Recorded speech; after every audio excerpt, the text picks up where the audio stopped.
Hello everyone, welcome back. Next topic, animate multiple elements at variable rates. Variable timing के साथ variable rate के साथ कैसे हम लोग मल्टीपल एलिमेंट को एनिमेट कर सकते हैं वो हम लोग इस यहाँ पर देखेंगे.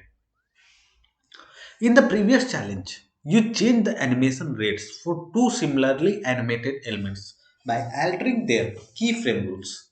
You can achieve the same goal by manipulating animation duration of multiple elements. हम लोग की फ्रेम रूल्स को चेंज करके जो एनिमेशन का को अल्टर किए थे जिस रेट पर चेंज हो रहा है, अब हम लोग वही सेम रिजल्ट अचीव करेंगे एनिमेशन ड्यूरेशन को चेंज करके मल्टीपल एलिमेंट्स का.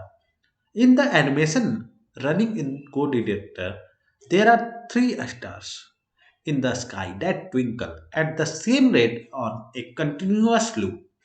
To make them twinkle at different rate, you can set the animation duration property to different values for each element.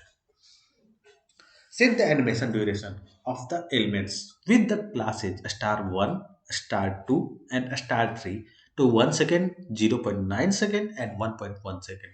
तो तीनों का जो ड्यूरेशन है वो चेंज हो जाएगा, तो जिस रेट पर एनिमेट कर रहा है वो भी चेंज हो जाएगा, जैसे कि 1 से 0.9 सेकेंड, और ये दोनों में अब अंतर हो गया.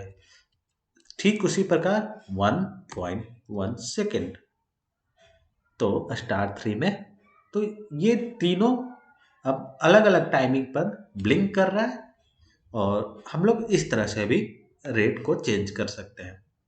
जो तीन टेस्ट केसेज है, the animation duration property for the star with class star 1 should remain 1 second, star 2 0.9 second and star 3 1.1 second. So run the tests and successful download my solution, and thanks guys for watching. See you in the next video. Till then, bye bye.